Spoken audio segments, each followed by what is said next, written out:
Chicago is a pretty tough market for divorce lawyers. There are a lot of them. Jonathan Merel of Merel Family Law has built a top 5 family law firm in Chicago. He has 3 offices, 23 lawyers, over 40 people cumulatively, and he is doing great. Listen to this podcast episode.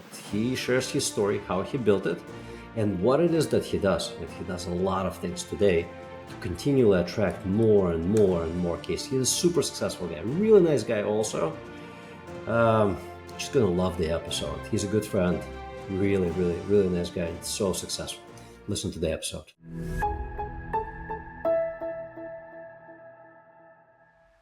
Hi there.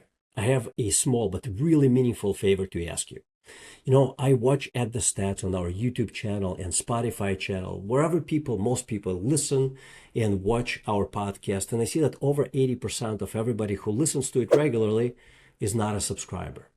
I'm asking you to subscribe to this channel. And the reason for that is my mission and the mission of my team is to help as many small law firm owners to learn how to transform their law firms into better businesses, and so they in turn enjoy better lives. When you hit subscribe button, you tell these platforms that this is content worth listening, worth viewing, and they in turn will show it to many other small law firm owners and hopefully help me fulfill our mission of helping them create a better business and enjoy better lives. So would you please do me this favor? It would mean the world to me, and hit the subscribe button. And my promise to you is that I will continue to work hard at creating good content with practical ideas that help you and your teams grow better law firms. Thank you. Welcome to Grow Law Podcast. I have a friend, an amazing guy, amazing law firm owner, great executive, built top 5 family law firm in Chicago. A tough market to crack. A lot of family law firms there. Jonathan Merel of Merel Family Law. Welcome to the show. Thanks for having me, Sasha. Good to be here. Great to see you again. It's amazing to have you back, Jonathan. You were on this podcast. You were actually one of the first 10 or so guests on this podcast about 3 years ago. Yeah, I remember. It's amazing to have you back. You have an amazing story. People tune into the show to hear about how other successful law firm owners have done it and how successful you are. 23 lawyers? Yeah, we're up to about 23, 24 lawyers. It's crazy. I never thought I would be at this point. So tell the story how it all got started back in 2009. Yeah, 2009, which that sounds like I'm dating myself already. Forever. But, before I started the firm, right after law school, passed the bar, started working at a family law firm that is no longer in existence now. And, as I started going and learning the law and how to practice, I was really just kind of focused a lot, obviously, on being a sponge for the information and how to practice and develop my craft, but also about what I liked and didn't like about the firm itself, how the business was run, how the partners there, their skills as a business owner versus a lawyer. And I think a lot of them lack that business acumen that unfortunately a lot of lawyers don't have, that we're forced to kind of just learn by ourselves because we didn't go to business school. We went to law school, at least most of us. And was really just kind of trying to figure out what I liked and didn't like. And, as I kind of continued into my time there, I thought more and more about starting my own firm. I didn't think I was getting the respect and recognition I needed from the partners. They weren't, I was always going to them and begging them for a raise and giving them reasons why I think I deserve more money. Was always kind of met with just be like, nah, not really. And I don't think I was ever, paid what I was worth. I was outbilling everyone. I was the first one there. I was the last one to leave. Every day when I started my career, I knew I was going to outwork everybody. And eventually I started getting my own cases. So 5-6 years in to my time as an attorney, I'm like, all right, well, you know what? I'm starting to build up my own caseload. Maybe sooner than later, I can make the jump and start my own firm. And, I knew that I could make my firm, whatever it would turn out to be, better than the way this was. I knew that I would value my employees better. I would treat them better. I would talk to them more. I would tell them how much I appreciate what they're doing. Not that you necessarily need that, but I think it's good to hear that from your bosses once in a while. Instead of just putting your head down and working, it's nice to get a pat on the back. So all these kind of things, just how they ran the business, treating employees, the way the office looked, the way the office kind of worked, like the interaction between staff and lawyers and staff, all this stuff I was just kind of taking in. So finally, I got to the point where I made the decision. It was 2009, middle of a recession. My second child was about to be born. I certainly didn't have a lot of money, but I was sick of coming home disappointed. And I wanted to just be at a place where I kind of made my luck instead of just, working my butt off and making other people money. Like if I was going to work my ass off, I wanted to make the money myself. And I knew how I wanted to create a firm that was different than the firm I worked at, other firms I'd interacted with as an attorney. And I decided to just make the leap. So I started my firm in March of 2009. I was the only attorney. I brought my then law clerk, Melissa, who's now the managing partner of my firm here, with me as my law clerk. She took a leap of faith. It was kind of that Jerry Maguire moment. Who's coming with me? And I'm like, I understood if she wanted to stay. They were a more established firm. But she's like, I just have a feeling this is going to be great. So she came with me. She took a risk as a law student. She became my first attorney when she passed the bar. And, we've really grown. I mean, over the past 16 and a half years, we've grown to 24 lawyers. We have over 40 employees total. And it's still a learning experience. I mean, there's no manual for how to do this, but I do think the right people know how to run a business and how to create the right culture. I bring up the word culture a lot because I think culture is so key to the success of any business, especially as you're growing, that you want the right people. And at the end of the day, you're only as good as your people, because as business owners grow their business, they start working more on their business than in their business. So, I had to take a step back from a lot of the lawyering that kept me in court and really focus on the growth of the business, take on more of like a CEO role instead of a lawyer role. And I still have I still do both, but as you grow, you need to focus more on how the business is growing, marketing, things that you don't necessarily have time to do as a full-time lawyer. So, I've always focused on hiring. And when people ask, are you hiring? I'm always hiring. If there's somebody good that comes across my desk, I don't care if I need them or not. If they're someone that I think will be great and be a great fit within our culture, I'll hire them. I don't care. I'll find work for them to do. But I just think hiring the right people, being surrounded by great people, really kind of instilling in them, the fact that you care about them, that this is as much their business as it is mine, and obviously rewarding them, compensating them for their hard work, telling them, thank you for your hard work. These are things that I never really experienced as that young attorney, that I made sure would be a pillar of the way I ran my own business. So here we are today. So 16 years have passed, a little more than 16 years have passed since 2009. Terrible time to start any business, let alone Yes. a family law firm, when people are not divorcing because their homes are upside down. For those who are too young to Right. remember, like you bought your house for $500K, financed it $400K in March of, if you did it in 2006, and in March of 2009, it's worth $250. And you still have like a $380,000 mortgage. We're not divorcing because we can't afford to go anywhere. We're stuck under this one roof. Exactly. Yeah, you're ballsy enough to do it in 2009. How did you go about getting your clients? Because that's, as soon as you stop being a lawyer and start being a business owner, it's the number one problem to solve. Right, of course. Well, I was always, I was just one of those people that wouldn't stop. I don't want to know whether it's my mindset or if I have ADD undiagnosed and I can't sit still. I always need to be doing something. So, I was heavily involved in networking groups, and, I was always pushing my old firm, hey, we need a better website, because our website was like an antique website. I mean, you wouldn't even recognize it as a website now. And they never really believed in that. And they never really believed in like internet marketing, digital marketing, really kind of even just like grassroots marketing, like, being part of a community, like concert series like we do now in Hinsdale. But they never really believed in marketing because, the old school lawyers, they were like, all right, let's just put an ad in the yellow pages, and, really weren't with it when people started going digital and websites and Google and paid search and all these different things with SEO. So while I was doing like, the pounding the pavement and, going from networking group or board meeting and just obviously trying to get people to know that I was a family law attorney, which is great. Um, when I started my own firm, I would invest every possible dollar I could back into the business, but in the form of digital marketing. Back then they had these like lead generations. You'd pay per lead, and I just wanted the phone to keep ringing. And I would, even if a person called and didn't hire me, that was one more person that knew what I did. Or if people saw my paid ad on Google, maybe they didn't click on it, but now they saw Merel Family Law and they knew that, I was out there. So I think a lot of people get hung up on the fact like, oh, I'm not going to go to a networking group or a networking meeting because it never gets me any referrals right away.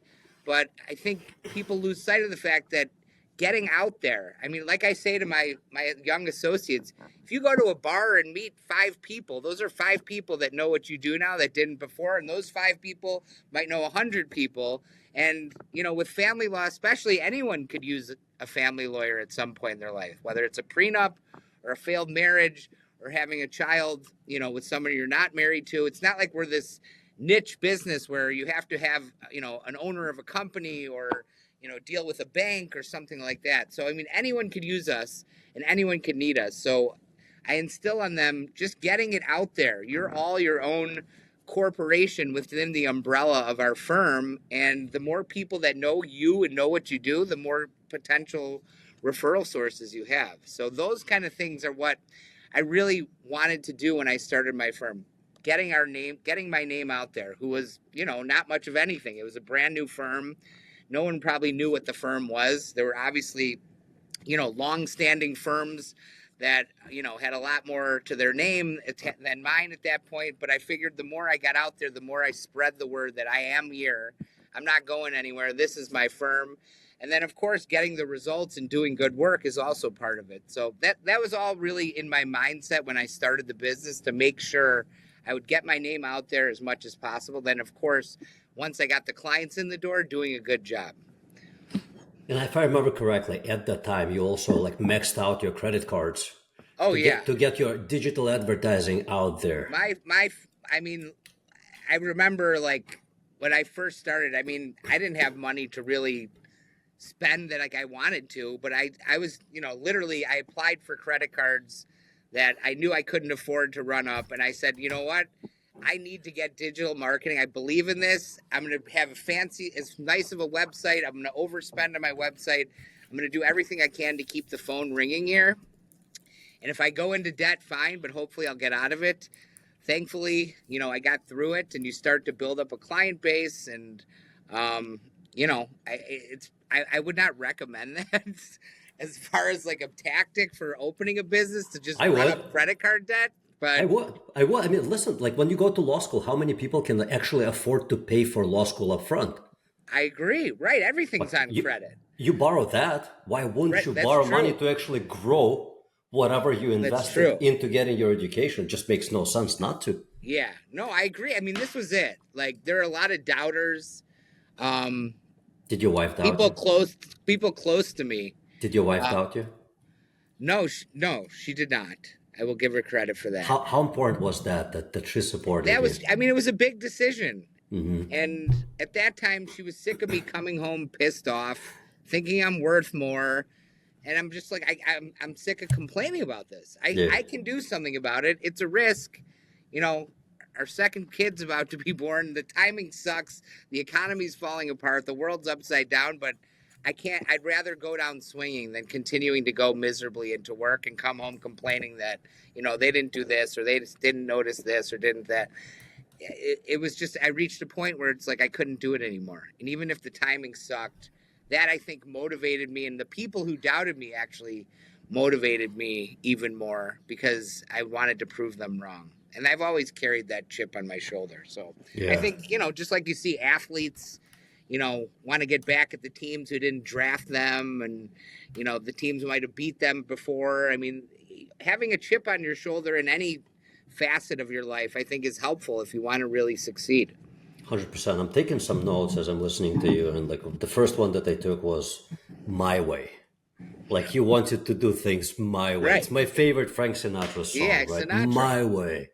Right. So it just makes so much sense. That's important because, look, hopefully your way is a successful way, and everyone does things differently. I mean, there are people who are running their businesses different ways that are super successful, and I think you just got to find what's right for you and what works best for you as the business owner.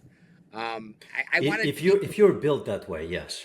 yeah, I just wanted to be myself. I didn't want to create like a business where I was running the business and I couldn't be myself. So like I wear my heart on my sleeve. Anyone who works for me knows what I'm all about, top to bottom. There's no bullshit. And I think that's important. I mean, I never wanted to pretend to be somebody I wasn't. And I want that of my employees too. And I just think I learned so much in those first 7 years of practicing what I wanted my business to be that, and I think that was because of the shortfalls of the firm that I work for. I just think things go a long way that I think a lot of business owners don't think about, like showing appreciation and gratitude for your employees, like making your place to work, your office, like a great place to work, making it, going the extra mile to do things for your employees. While obviously instilling in the necessity of hard work and, going the extra mile for our clients, which is what we pride ourselves on. It's good to be known. It's good as an employee to know that you're appreciated, that your boss is proud of you. I think that helps people and makes them more confident in their job, and they don't have to come to work scared like I think a lot of people do. Yeah. It's a really good point. It's also an interesting point that you said in those first 7 years that you were practicing law, working for someone else, you learned about a lot of things like how you didn't want your business to be. When I talk to my oldest son, who is 18 now, and we talk about future marriage, I'm like, often enough, you can make a list of what you don't want before you can make a list of what you want. And if you make those don't wants non-negotiables, then you can disqualify a lot of prospects. That's a great point. It's a lot easier. Yeah, and by saying what you don't want, then you find by default know what you do want. 100%. It's also really interesting that you've invested heavily into your law firm. You brought someone with you who is now your managing you said she's your managing partner? She's your managing partner, right? Yeah, Melissa. Melissa. That's another amazing thing. And another point that I want to expand on a little bit, you said there's brand awareness in the marketplace. There is a stat in a fairly recent study that said that if you build any type of business, and here's your market size, right? So you're in Chicago, you're a Chicago guy, right? So Chicago is a big city, but you could say like here are 3 offices, which I know you have 3 offices, and you can say that most of our clients are going to come from within 10-mile radius around each one of these offices. You know that those are going to be adults, and adults now divorce at a rate of about 50%, 52, 55%, right? And you said like if people know you, if you meet 5 people at a bar, those are 5 more people who you know, and if they're adults, 2.5 of them will be getting divorced sometime in the future, right? So that stat from marketing study, if you start a business and you decide that you want to meet every one of your potential clients in your marketplace, and you make it a big part of your business, within 10 years, not year 1, not year 3, not year 5, but within 10 years, 18.5% of your marketplace is going to know you. That's like every 5th person. Yeah, absolutely. It's a great way to look at it. And again, I just think people get so hung up on, I go to these networking events and no one ever calls me, but it's not even about that. We're actually throwing like a networking event at our office tomorrow. And I said, just invite people that you haven't connected with, and meet people that you haven't connected with. Them just knowing who you are. You don't need like immediate gratification in the fact that, I didn't get a referral from them in the next 2 weeks. Like, this is ridiculous. I know I wasted my time. Again, it's going to come up. And if you get it out there and publicize who you are, what you do, and where you work in any business, it's going to help you. It can't hurt. Expanding your network just by getting to know people that you didn't know before, getting to know certain people better than you did before is only going to increase your chances for business down the road, no matter what you do. 100%. And if those are people who you actually like, right, it's such a big plus. It reminds me of a story. I had another very successful lawyer, PI lawyer, on this podcast 6 months ago. I forget his name at the moment. But he does 8-figure cases. I was like, how'd you land your first 8-figure case? And he is like the director of our bar association. Like I met him and they just, I stayed in touch because I liked the guy and he stayed in touch with me. Yeah. And then we went golfing a couple of times. And one time we went like on this fishing trip with a few other people. And then one time he just called me and he said, I think you're good for this case. Wow. And he's Yeah. like, that was his first 8-figure case. You never know. You never You know. never know. You really never know. Yeah. And look, if you're a good person, you like talking to people. And again, I know it's harder for other people. Like I'm an outgoing social person.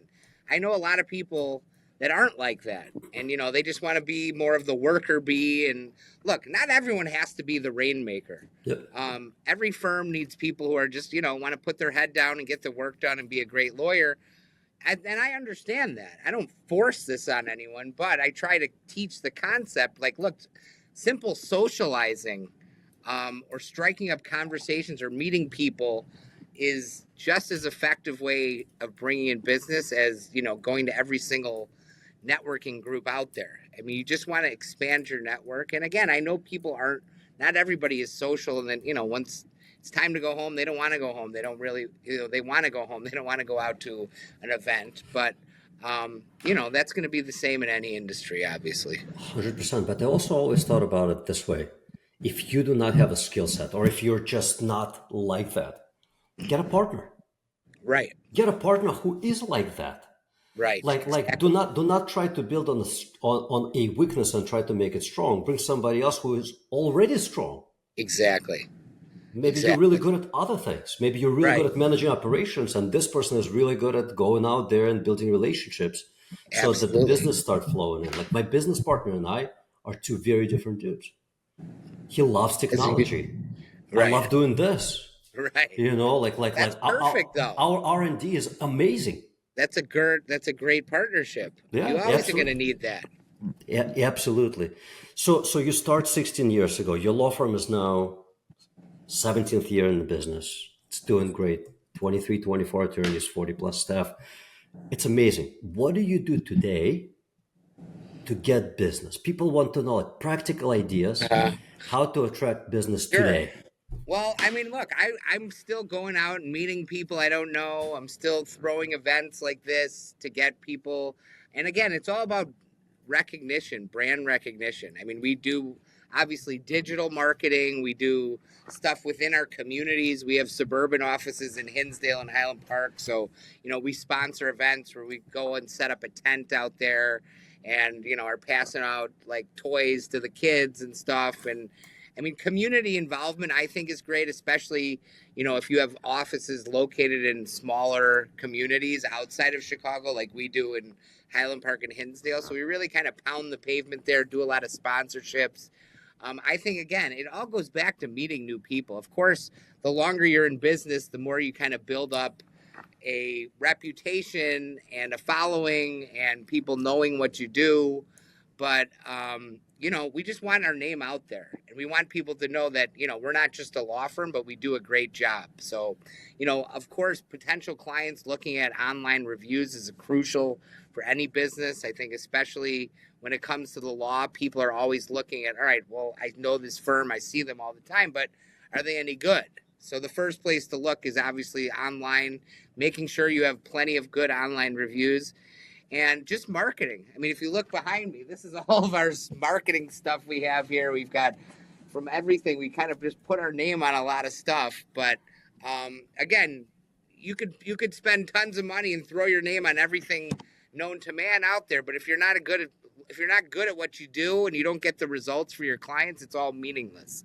So as we've grown, obviously, we do everything we can to bring in new business and maintain our business. And a ton of our business comes obviously from former clients of ours who refer friends and family or people we know that have referred people to us and we've done a good job. That's obviously the best way to keep sustaining the business coming in. But of course, digital marketing too. But again, as we grow, it's important that we maintain the standards that we've always upheld, and that's doing good work for our clients. So, you can grow, but if you're not getting the results, it becomes much harder to grow.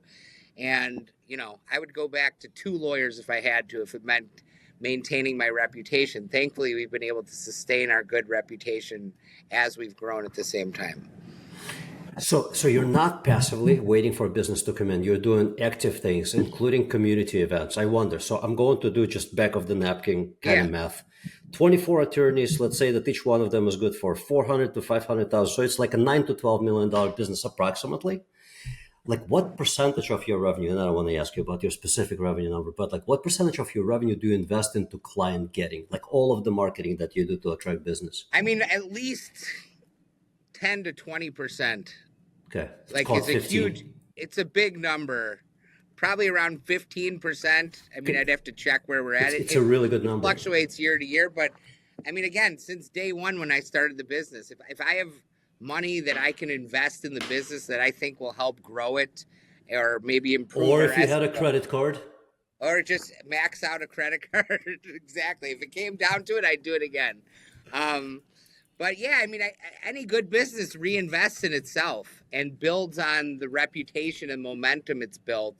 And I think obviously as you develop a good reputation and awareness of your brand, you have to keep pouring money into it. To just kind of take the gasoline out of the car that you built doesn't really, the car itself isn't doing much for you. You need the gasoline. You got to keep feeding it so it can keep growing. Out of that 15%, if you know, what are you allocating toward this community development locally, the events? By the way, for those of you who don't live in Chicago, so Jonathan was very strategic about putting his offices. So Highland Park is up north, then he's in downtown Chicago, and then there's Hinsdale in kind of southwest. Right. So you got like Chicagoland covered. Yeah, we kind of got like the triangle. Like our headquarters are downtown, obviously, but we have suburban offices that we, always have people at too. So, I think there's a lot less competition because there's less brick and mortar law firms in those areas like Highland Park and Hinsdale. We're in the loop of Chicago where there's, thousands and thousands of businesses. It's harder to kind of hit the pavement here. Yep. Although we do like our sign that overhangs Randolph Street. So a lot of people see that. But if you really get invested in these communities and, when they have, some, like, for example, in Hinsdale, we sponsored, like, it's called Uniquely Thursdays. It's kind of like every Thursday in the summer, there's thousands of people from Hinsdale that go to this park and listen to music, and businesses are allowed to sponsor it by setting up tents and giving out little tchotchkes to kids and frisbees and sunglasses and little fans and stuff like squishy balls. So we would do that. We've done it for 4 years now, and it's a great way for have exposure. And then we also do the things. People don't really think about print marketing. I think in the suburbs, there are certain print media that can really resonate and get you out to the people of those communities. Like there are magazines like Sheridan Road Magazine, which targets the North Shore, and Hinsdale Living, which is the western suburbs. And even though I was always kind of against the idea of print marketing, because like we're in the digital age and have been for decades now, I've recently kind of realized that does get you to the people of those smaller areas. So people like, opening their magazine and seeing like, is there a picture at any of the local events? And I mean, it's a great medium for getting exposure for your business in those targeted areas that you have. So obviously, we don't. The majority of our marketing focuses on digital and SEO and pay-per-click and LSAs and all that stuff. But I have devoted more in like the last year or so to these print ads, which are not cheap. If you want like a full page ad in these nice magazines, it takes a while. It takes a lot of money and obviously a lot of repetition. So I agree with you on the point of print publication so much that my team is currently in the developing stages of producing our first paper and ink magazine that's going to be a monthly publication starting January of next year. Wow. Yeah. That's a great idea. But Great idea. here's the thing: like everyone is in digital. We're dominating search and digital for marketing companies, for law firms. But Right. guess what? We're not dominating the physical mailbox. And guess Right. who else is not there? None of our competitors are. I'm telling you, it's almost like reverse thinking. It's It like, is. I don't know. I mean, you got to be in the right places. I wouldn't, throw it in some sort of junk mail when you're in like, Sure. in the middle of 100,000 coupons that are put in your mailbox that you probably throw out. But, these good publications are putting together a nice publication. People actually look at it more than you think, which I was surprised. And I can't tell you, once we started doing these features in magazines and getting, articles on us posted, I mean, people from that I haven't talked to in years would, send me a text. Oh, I saw your ad in this newspaper or this magazine. Yeah. And I mean, that's how you know you're reaching people. Yeah. And for those of you who are not from North Shore of Chicago, which I spent 30 plus years there, it's a prominent area, very well-to-do area, quite a few suburbs. Median income is very high. And guess what? People get divorces there too.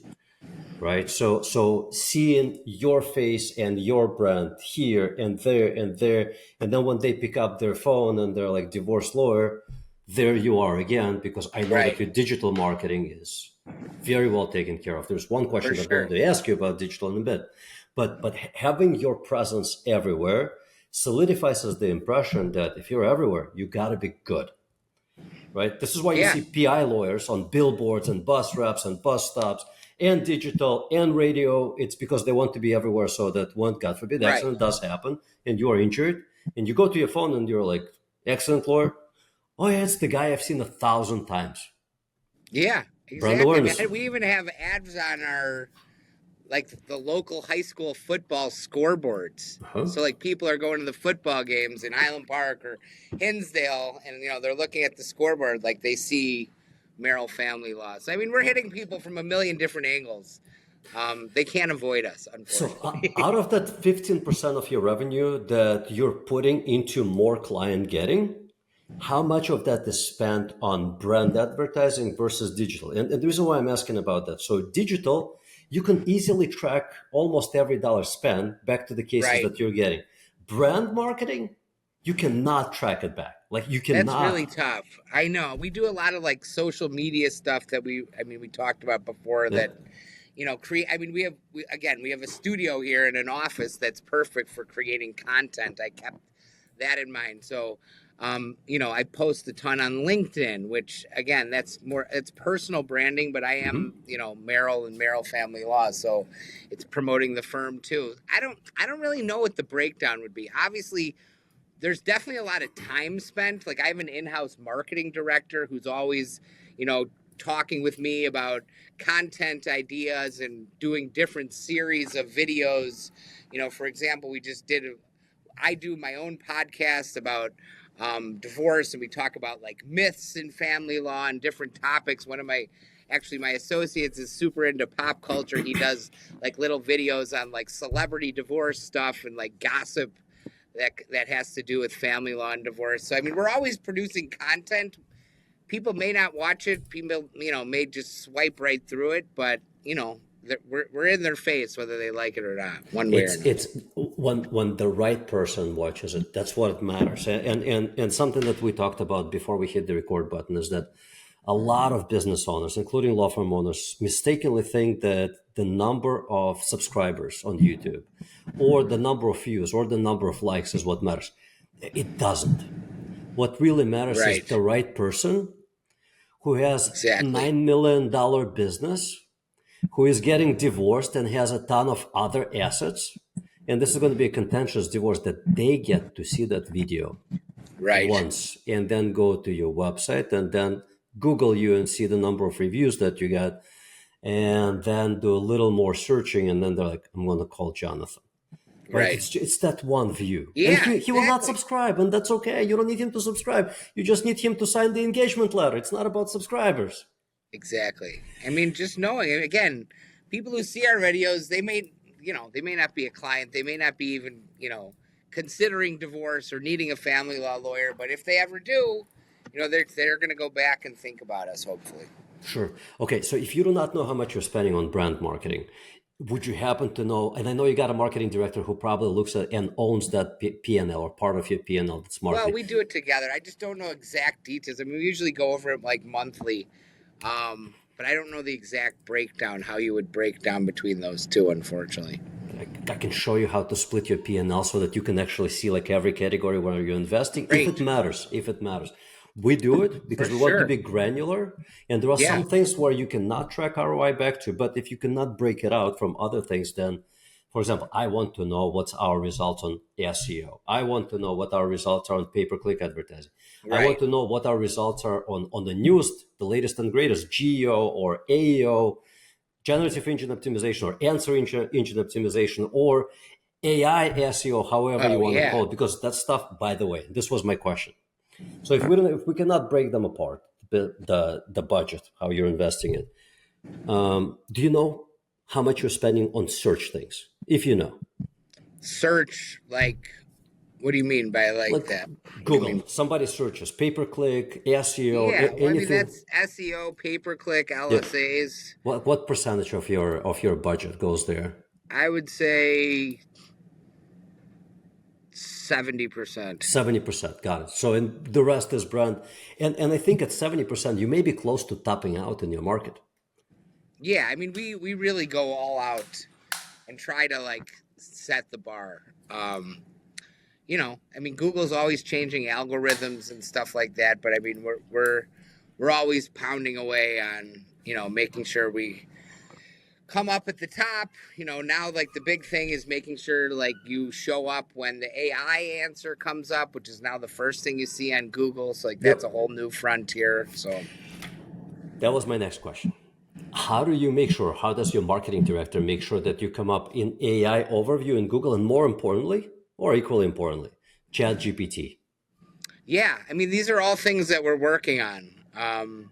We've made strides in the past 6 months, I'd say, but it's so new. I rely on a lot on our marketing people or marketing partners, and certainly how you do it is way over my head. But I'm obviously we're reviewing constantly these things as we have our monthly meetings and kind of go through where we are with pages, AI, Chat GPT, all that stuff. And ideally, when someone gets to our website, if they can tell us that they got to us through a Chat GPT or Google or AI, I mean that certainly helps us too. And I mean a lot of it we could trace too, of course.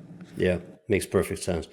For those of you who are listening or watching this podcast or reading this, we're recording this middle of September of 2025. AI search is becoming a clear and present danger to your business if you and your marketing team are not paying attention to it. AI search a year ago was nothing. Like 0% of our clients, new clients, came from AI search. In Q2 of 2025, it was 2%. The jump from 0% to 2% is Crazy. ginormous. And the jump from 2% to 5% is going to happen a lot faster than from 0 to 2%. Oh, I can't even imagine.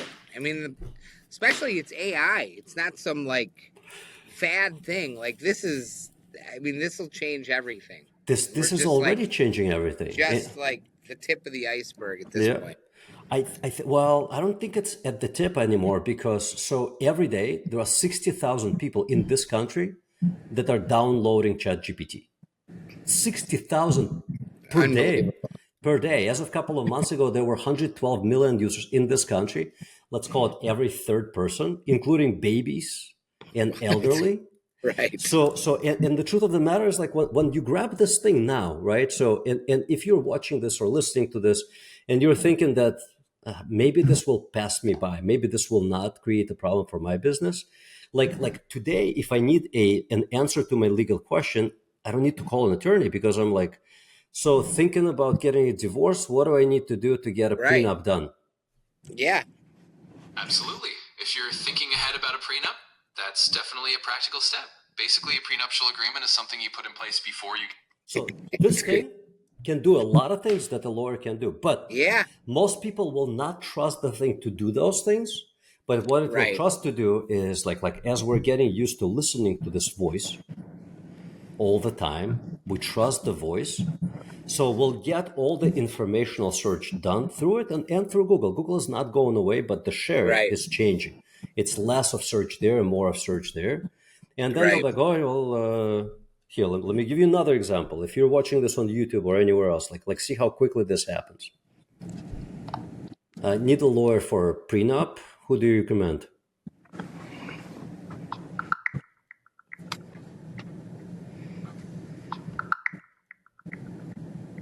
Sure. Here are a few well-regarded options right in Fort Lauderdale. Stuart Nicholas House, PA, is a solid. Like that was about Crazy. 5 or 6 seconds. And Unbelievable. Stuart, who just came up on top, that wasn't by chance. That was Right. engineered by Stuart's marketing company. Of course. Of So- course. Right. They're not going to just pick anybody. Yeah. After we wrap up this podcast, I'm going to show you a little sneak peek. We built a proprietary tool. My R&D team did. They're amazing. They built a tool that will show you for any law firm how they're showing up in ChatGPT, in Gemini, Oh, in wow, Perplexity really? in real time for their primary searches. Like if somebody's looking for a divorce lawyer in Chicago, Wow. it will show you how your law firm shows up, how your competitors show up. Wow. It will give you a list of things you can do to get there. That's amazing. It's like we haven't released it to the public yet. I'm doing a That is webinar on amazing. this thing, and it's like it's not the future, it's today. Crazy. It is absolutely today. That is impressive. That's so cool. Yeah. So unfortunately, we got to wrap up. I love talking with you. Yeah, Last me thing, too. give your imagine that you get to talk to your 17-year-old ago today. What advice would you give yourself to grow your law firm? If you think about that, grow bigger, faster, make it more profitable. Just think it back 16 years.